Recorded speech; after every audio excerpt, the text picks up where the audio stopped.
All right, so here's what's going on. Skip Technologies, they make flow batteries.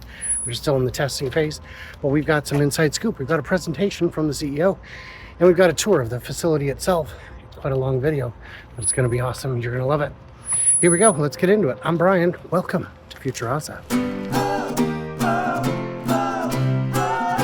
I'm going to give you a very, very brief overview of what Skip Tech is, what we do, and then we'll go over to the tour. So this will give you guys enough background that you aren't completely lost looking at what we're doing. So at Skip Tech, we make flow batteries. These are long duration energy storage systems. So what we mean by long duration is 10 plus hours of storage, and these are typically installations that are next to large buildings, part of your utility grid, maybe next to your house, on a rural landscape like a microgrid, etc. These are not going to be your car batteries, sorry. They need to be stationary. So what makes us different is that we are affordable, along with adding safety, because we are a non-lithium based system, so we don't have any fire risks. And we can be on any landscape all over the world. So again, don't have to deal with the temperature concerns that you would have to with a lithium system. Why is this important to us? We, as a society, are growing our electricity needs. All of you know that you are charging your cars at home, and this has increased the electricity use of your house. Now, once we start adding everybody having electric vehicles and data centers for AI and other uses of electricity that we will come up with probably, we're projected to increase the amount of electricity we need on our grid by, by eightfold. 300 gigawatts is what we have right now on our grid. And we're supposed to project it in about 5 to 10 years, be at 1.5 terawatts of power. Now, these, you can think of it as each gigawatt is one nuclear power plant. So to increase that much electricity demand on our grid, you would have to build a lot of nuclear power plants. We're obviously not going to be able to do that, right? And we also can't build fossil fuel plants even fast enough to be able to get this to work. So the question is, how are we going to add this much electricity to the grid? And the answer is renewable energy and storage. So we all know solar panels, wind farms, they make a great amount of electricity for us, but if we can't store it, then if we don't use it at the moment, it gets dumped into the ground. For any of you who have solar panels on your roofs maybe, you either try to sell it back to the city or you dump it in the ground, literally. So if we could add storage to our grid, then in the evenings when your solar panels are not giving you electricity, you could use what you've charged up in your battery during the day. And this gets into this chart here. So during the day, we use our peak electricity use as a society is in the morning when we're all getting ready to go to work, and in the evenings when we all come home from work. In the middle of the day is when we make the most solar energy. And right now, because we're not using the most in the middle of the day, we then lose all of that electricity that's in that red hashed grid. If we could put all of that energy into a battery instead, then you could use it in the mornings, in the evenings. We could go to a 24/7 fully renewable grid. Can I ask you a question? Yeah. So all that energy that's created in the middle of the day, are you referring to like places that are really sunny, or is that could that be like in Oregon? That could be in Oregon too, yep. Because your peak solar use is gonna be when the sun is highest in the sky. So even in Oregon, we've got a bunch of large establishments of solar grids in Oregon. And over the years, so back in the day when solar panels were first coming online, they weren't super great in not super sunny climates. So over the years, there's been a lot of work in material science, and now we can use solar panels much more efficiently, even in cloudy areas like ours, where you're not necessarily going to get the best super sunny California weather here, but you're still going to make a lot of electricity. So last week we were at PGE's operations center where they buy and sell electricity. Yeah. So they were talking about how they have so much capacity in California that they literally just have to dump it. So can your system, for example, like could you literally buy it from California and just dump it and store it? Or is that? Yep, exactly. So anytime there is an excess amount of electricity on the grid that you're not using at that moment, it would go into our battery. That way, when your peak, what are called peaker plants are right now our coal plants, for us in Oregon, natural gas plants are what kick on in the evenings once we can't use renewables anymore. We try to do our best in Oregon to use obviously hydro, solar, and wind. We all have seen all of that around town, but there are times when we need more than what we can produce. So that's where a battery would come into play. So initially, well, I will get to that momentarily. This is for investors, so you can take this with a grain of salt. When I pitch this, the market for energy storage is expected to increase many fold. So right now we're down here at $40 billion industry, and we're going to go up to a $3 trillion industry in about 10 years. So because we need this desperately for many different uses, we're going to need a lot of electricity, and that means we need a lot of storage. So what makes SkipTech different is that we have what's called a liquid membrane system. This is a small diagram of how our system works. You'll see it in action on the other side, but long story short, the liquid membrane is usually the most expensive component of a battery. The membrane is what separates your positive and negative sides so you don't short out. We have this liquid membrane because it will make everything cheaper. It makes us cost competitive in the market. We also use hydrogen and bromine for our chemistry. Hydrogen and bromine is chosen on purpose because it is, for all of you chemists out there, its position on the periodic table makes it very energy dense without having the risks of safety that you get with hydrogen fluorine. For any of you guys in the semiconductor industry, we do not want hydrofluoric acid, and hydrochloric acid would make it a little bit nervous in case you don't want high chlorine gas, right? So bromine is the most safe of the energy dense chemistries that you can get. So, oh yeah. Is the hydrogen injected or is it as hydrogen bromide? It's hydrogen bromide, and then it's hydrogen bromide in solution, and then when we charge the system, it creates hydrogen and bromine and splits it apart and then brings it back together during discharge. Yeah, so this allows us to be cost efficient because we can drastically decrease the cost of the overall system, making us cost competitive in terms of our market, which is mostly lithium right now. We have a wide temperature operating range.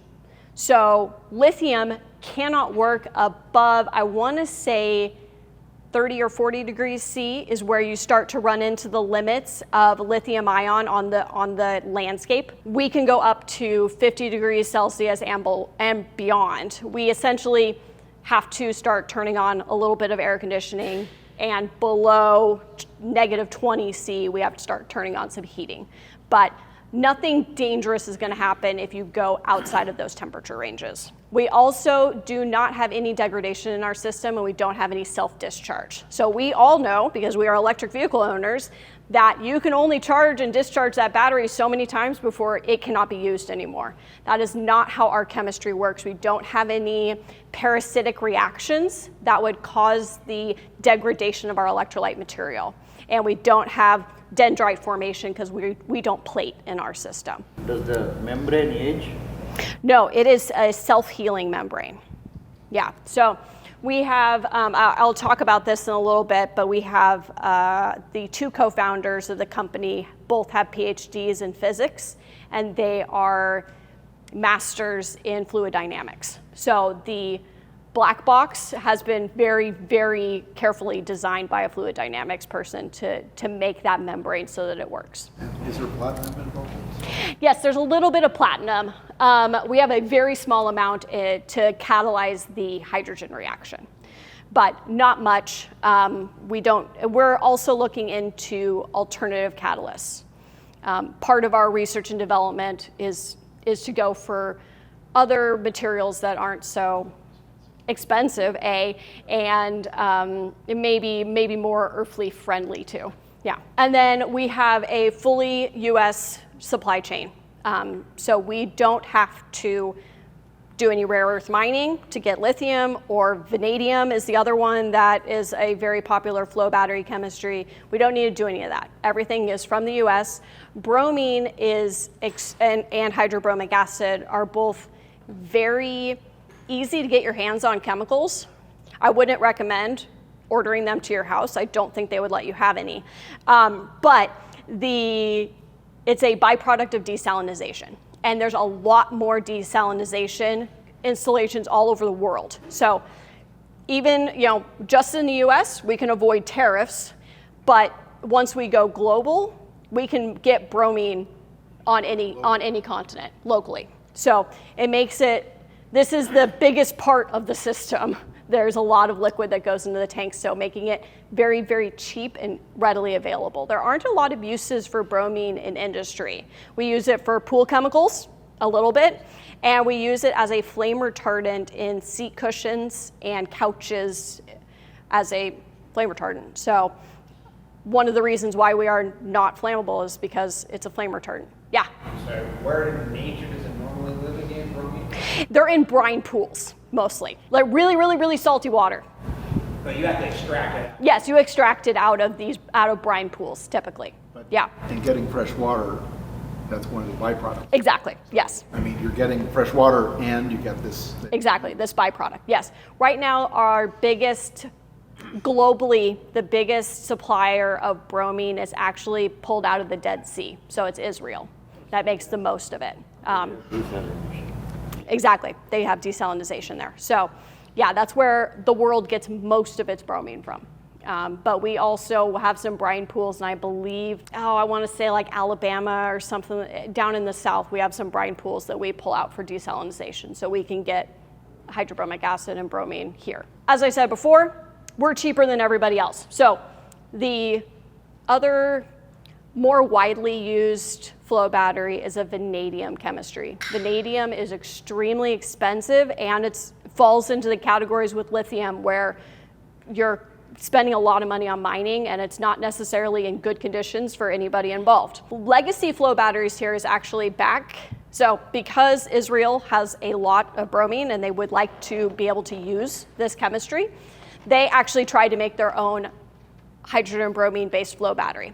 They went on the market, they made, I actually don't know off the top of my head, but how many batteries they made, but they deployed them in Israel. They were working really well. And then the price of lithium plummeted and they couldn't keep up anymore because they had a traditional membrane system. So this orange box here is their cost of their membrane. So they couldn't compete any longer in the market. So they voluntarily folded. We actually know the people that owned that company, and they've been helping us along as we've gone through all of our development to help us, build out the entire system. Iron flow batteries, most of you will know around here, is ESS. They make an iron flow battery, and we project that we are cheaper. Ken will probably argue with me about this, but we are cheaper than ESS, which makes us cost competitive in the market so that we can hopefully beat out lithium and be better than them on a multitude of fronts. Really the membrane that's your secret sauce. The membrane is the secret sauce, exactly. So I will not show you the inside of our cells because that's where all of the magic happens. So our team, I talked briefly about Ben and Brennan. They were the original founders of the company. They both have PhDs in physics. Brennan touts himself as a rocket scientist because he literally built a rocket for his graduate student work, and it did take off and then crash. I like to add that bit. Just a little secret sauce. Ben is another astrophysicist. He is our expert in fluid dynamics. So between the two of them, we can build a physical system, and then we've got the theoretical modeling to help mix those two together. Me, I have my PhD in material science. I was brought in as the first employee of Skip Tech back in 2020 when we actually started doing our first R&D not in this lab space, we were actually down in Corvallis at the time. So I have been here since 2020. I am now the CEO. I started in the CEO role in May, so pretty new at the CEO. But before that, I was the head of the lab. I ran everything lab related, so everything you see over there, I have had my hands in. This is the rest of our C-suite. Less important for all of you all who are not necessarily, if you would like to invest in Skip Tech, we would love it. But this isn't necessarily a pitch. But the rest of our team here. What makes us unique we've seen our competitors, and going from prototype to market in manufacturing is really hard.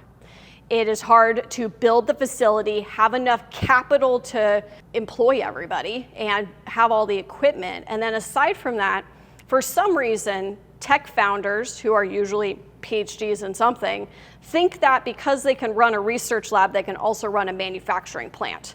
That's not true. So we have a partnership to do manufacturing, not here in this facility. So the Puyallup Tribe of Indians is up in Tacoma, Washington. If you've driven up into Seattle, their casino is off to the right-hand side. It's a very, very pretty gray building with their beautiful fish on it.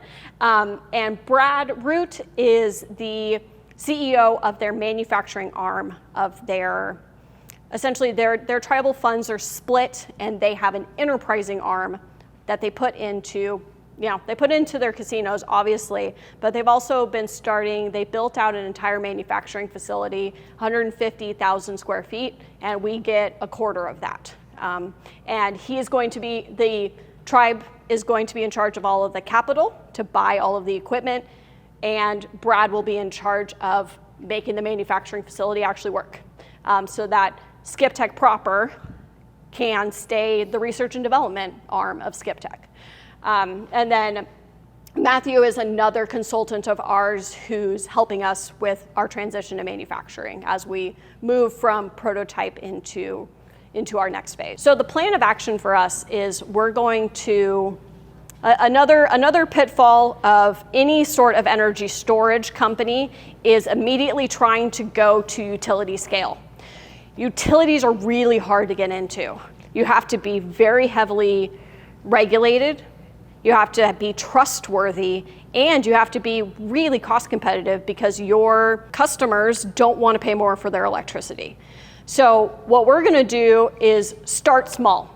We're going to start with smaller units that are at vineyards and ranches and EV charging stations and fire stations and microgrids where we're behind the meter still, so we don't have to deal with the utility regulations, and we can still get this out and start putting it into hands of users, because as we all know, engineering developments take time, and there are going to be things that are going to go wrong. So we want to get pilots out in the field as soon as possible. That way we can start getting our hands dirty, essentially. As we grow, we'll go into more heavy microgrid communities. This is a lot of tribal lands, and in Eastern Oregon, we have a lot of microgrid communities that are co-op electricity that we will start to move to those. And then as we get really big, we'll start taking on, we'll be part of PG, we'll be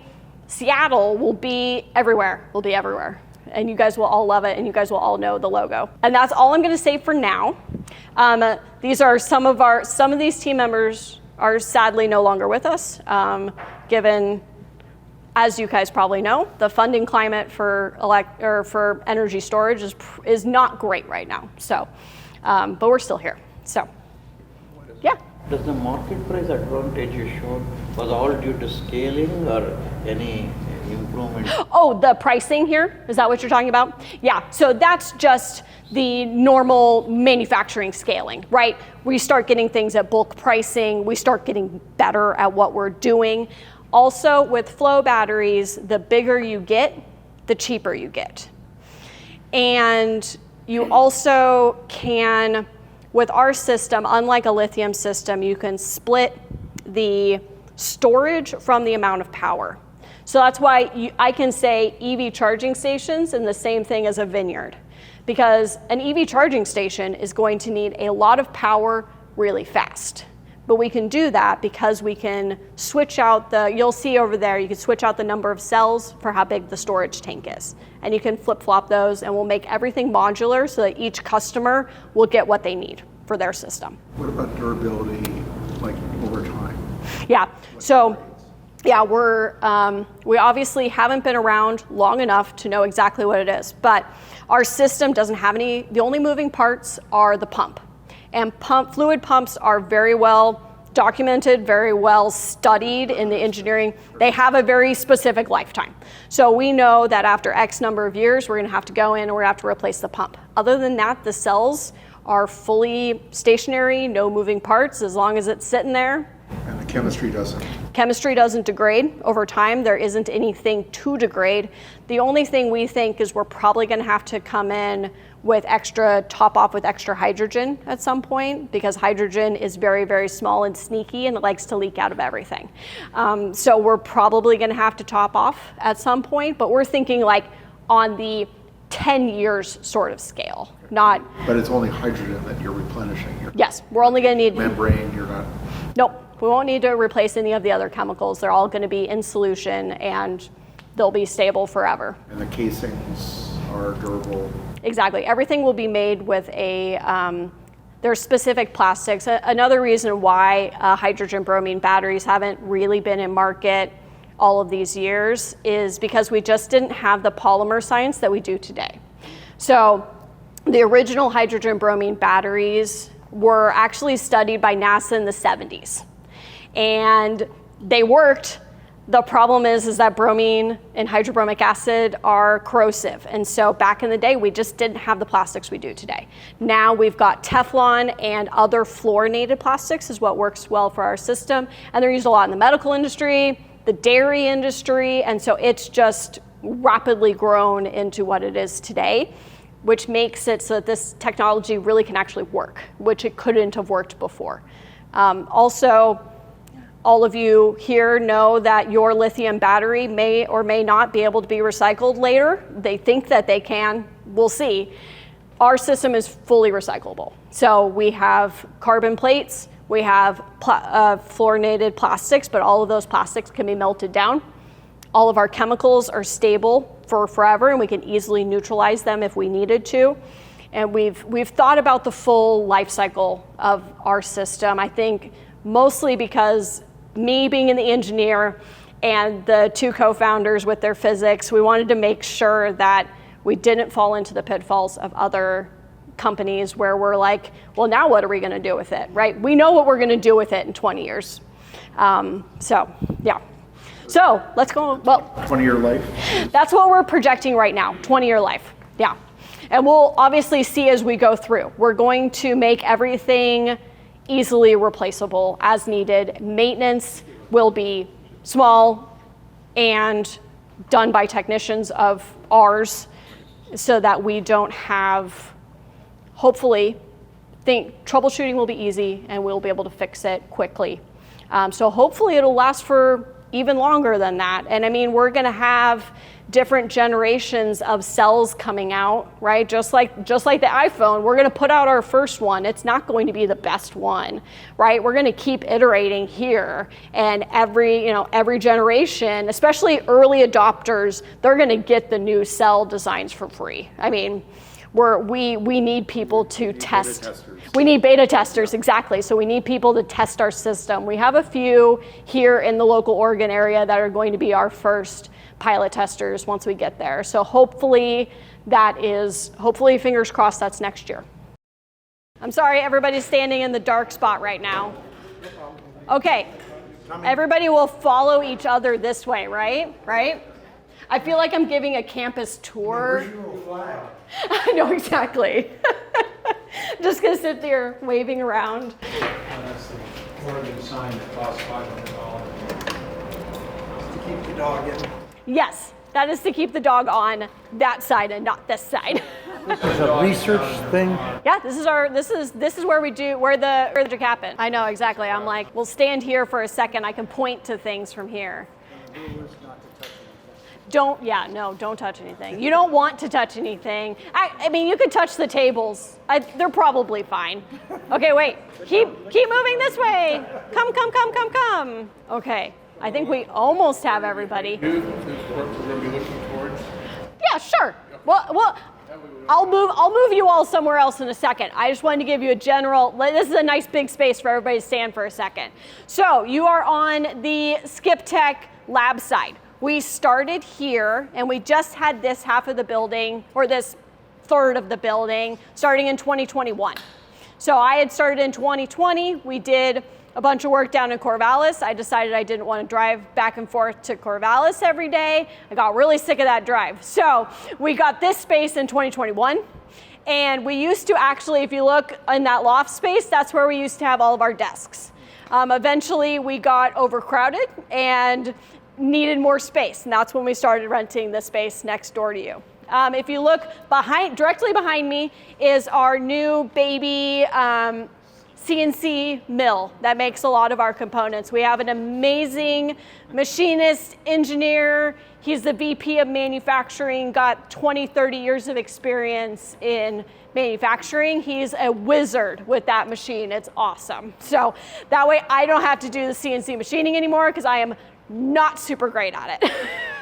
And then if you look around, well, for those of you who can see around the corner, that's where we assemble all of our cells. And then I will show you, this is our mock-up demonstration piece of what our system will actually look like. So this is what will get put on your property, and actually a little bit more than just this, but this will get put on your property. This is what the system would look like. So you'll have boxes of cells. Each of these cells, or each of these boxes, is about 2 kilowatts right now as they're laid out. So this would roughly be a 4 kilowatt system with more storage than you could possibly need. There's a lot of storage in there. You don't need that much storage for this little amount, but you know, visualization purposes. Yeah. If I put 4 more of these in, well, no, I can't. Yeah. No, the plan is that they'll either be 2 kilowatt or 5 kilowatt boxes, and then depending on how much you need, we will put this many into your container for you, right? Actually, multiplying these, you're going to multiply these units. Exactly. The full box unit will be what gets That will stay multiplied. the way I say it, those storage tanks, even though you're multiplying this way, you don't need more of that. Exactly. Yep. So if you wanted more storage, you could get more tanks if you wanted. How many hours, kilowatt hours of gosh. storage do you have in that? Oh gosh, I think you need about, I think it's like 65 gallons for 5 hours or something like that. 5 hours of how many kilowatts? Oh yeah, true, good point. I think that was math for our, oh gosh, you guys are questioning me, I don't remember anymore. I want to say generally this, I mean, let's say where the red lines are now on these 2 tanks on the side, that's probably 300 gallons of electrolyte. That's going to get you probably more than 24 hours of storage. Easily. With how many kilowatts? Per hour discharge?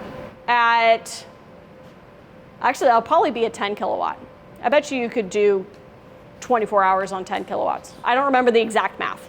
So again, the box as you describe it here, This is 2 kilowatts. that's 2 kilowatts of power. Yes. And you can put 5 of those in, so this container would generate 10 kilowatts of power. Yes. The amount of energy storage, kilowatt hours, is dictated by how The much tanks. electrolytes. Exactly. You have. So Yeah, and then you got the duration. So it's like this is 5 kilowatts of power, and you have 20 kilowatt hours of energy, that's a 4-hour That's system. a 4-hour duration. And that's Exactly. the thing, is a great thing too about their product, because, I'm sorry, I'm coming from a competitor.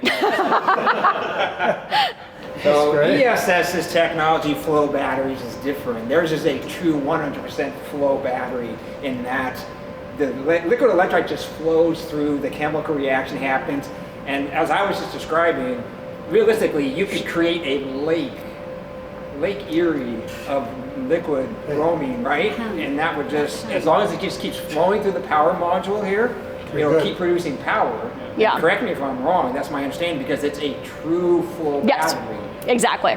ESS is a hybrid flow battery in that it's iron based, and so as the liquid electrolyte goes through and the charges and electricity goes in, the iron comes out of solution and actually plates on some of the panels inside these power modules. That can only be so thick, right? Because you have to have electrolyte. So it had a limitation in that you couldn't create a lake of a liquid electrolyte behind it because that iron would plate so much, and then you couldn't go any farther. Exactly. Then you have This- to reverse the process. Then you got to reverse the Yeah. process and discharge electricity and get the iron off. So that is actually one of the advantages of a true flow battery, which SkipTech is creating, and others have it too. But is that, yeah, I mean, realistically, if you want it to last for 100 hours, you should have enough of liquid electrolyte behind it Exactly. to last for 100 hours. But this is all about the power. This is the engine, the motor. This is all the gasoline behind it. Once you That's good. have so much gasoline behind there, you can just run forever. Where Yeah. does the hydrogen go? So in this model, you don't see the hydrogen. The hydrogen is in a propane tank on the side of your shipping container. At least that is the plan for now. Most people are used to having a propane tank on their, especially in rural communities, really used to having propane tanks around. They have very good safety lifetimes, very heavily regulated. We can just put hydrogen into them instead of propane. Everybody's happy. People are used to it. The plan eventually is to have very, very compressed, high pressure hydrogen, but for our early units, lower pressure. Just basic tank storage. Exactly, basic storage, yeah. So now we can shuffle over here and I will show you the actual thing doing its thing. If you guys want to stand over here by the wood wall here, that way you can see. Okay, so this has been sitting here for a while, so it's not as juiced up as it was before, but it'll do its thing. So what we have here is we've obviously taken up way more real estate than we need to show you what's going on. So this is our electrolyte. Bromine, hydrobromic acid is here. It goes through a pump that goes and gets pumped into our cell stacks. So these are two of our most recent cell design stacks. They are, again, this is our black box. I am not going to tell you what's on the inside of this black box. All you need to know is that this is producing power. And then this line over here is blowing out hydrogen right now. We do this for demonstration purposes because it's easier for people to see where everything is going. So this is just bubbling hydrogen gas. So right now we are sitting at 6.84 volts. It is going through a converter to go from 6 volts to 12 volts. Then we've got a standard car cigarette lighter with a standard car cigarette lighter jack attachment. And it is attached to this light. Who wants to come and turn on the light? Okay, the switch is right back here. Ta-da! Now, what you will see is that, watch the hydrogen bubbles. So the hydrogen's bubbling right now. As soon as you turn on the light, the hydrogen stops bubbling. Because when we're discharging the battery, we're actually using up the hydrogen. Versus when it's off, we're having the hydrogen flowing. Again, demonstration purposes. When it's just sitting there, it doesn't technically need to be flowing like that. It's flowing from that tank, yes. Yes, yeah. For now, again, the plan is in the future to have our tanks where the cells will essentially breathe their own hydrogen in their own hydrogen atmosphere. So those clear boxes in there will be full of hydrogen gas. And as it discharges, it'll use up the hydrogen in the box. As it charges, it will refill the box with hydrogen. And it will just breathe in and out as it needs it for its reaction. But again, demonstration purposes, it looks beautiful to have the hydrogen go off. And if somebody wants to, if somebody's brave enough to come and plug their phone in, I've got phone chargers. Nobody's brave enough? Sure, because it's coming. There you go. Okay, is it Android or Apple? Apple. Okay, ready? Oh, let me hold it. Oh, come on. Oh, there we go, I got it. Ta-da! And it should be showing charging, I guess. Yep. You see the lightning bolt up. Yeah, the lightning bolt turned on. Sorry, here, let's try it again. I think oh, come on, do it. Ta-da! Yeah, so the lightning bolt turns on. So, anybody have any questions now that we're standing in front of it and you can actually see it with your own eyeballs? You said 12 volts of power. What's the amperage of 12 volts? Yeah, so we actually get a lot more amperage than we do voltage. So the voltage is actually set by our liquids. So our liquid is at a specific voltage, and then you multiply that by how many cells we have in here. That's how you get your voltage. The amperage, typically in one of these cells, in a single cell, so if you can see in the back there, that C-clamped gizmo gadget over there, that's a single cell layer that our electrochemist is testing. She's been getting 21 or 22 amps out of a single layer. Okay, and the voltage on a single cell was? The voltage on a single cell is from the chemistry, and right now we're sitting at 6.7 volts, given the number of cells. So it can put out a lot. Yeah. A flow battery. You said 6 volts for 2, but that's for 2 cells, like you said. 2 stacks, yeah. Yeah, so it's 3 volts per cell at the higher amperage. Pretty close in voltage to.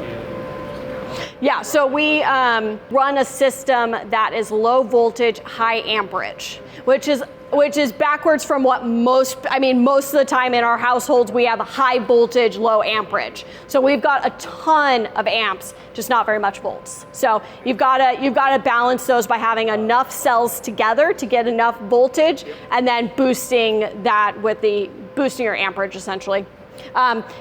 Eventually, we will not have off-the-shelf power conversion systems that I bought from Amazon, right? Eventually we'll have a real power electronic system that will run everything for us. Yes, Ken? The electrolyte has to flow and everything like that. Uh-huh. What electricity is making those pumps run? Right now the pump is being run by a power strip. Now, the plan in the future is that the cells will run their own pumps. Everything will run themselves. So what we'll have is we'll probably have a small starter battery, essentially. So when you need to start up the system for the first time, you'll turn on like a jump starter battery that will get the pumps going until the liquid hits the cells. Then it will switch off and go to its own power from the cells. Our next step is I really want a demo where our cells are running the pumps too. That's the next step. You started Henry Ford style, just put a handbrake on. I know, exactly. So have we made progress on embrittlement and containment of hydrogen? So we haven't done any of that yet. Not you guys, but has the industry done it? I believe so.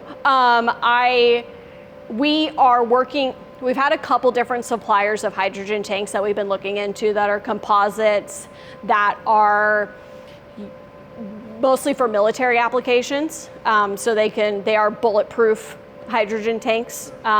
So we are working with other people. They are also startup companies, so they are still working on getting their product finalized.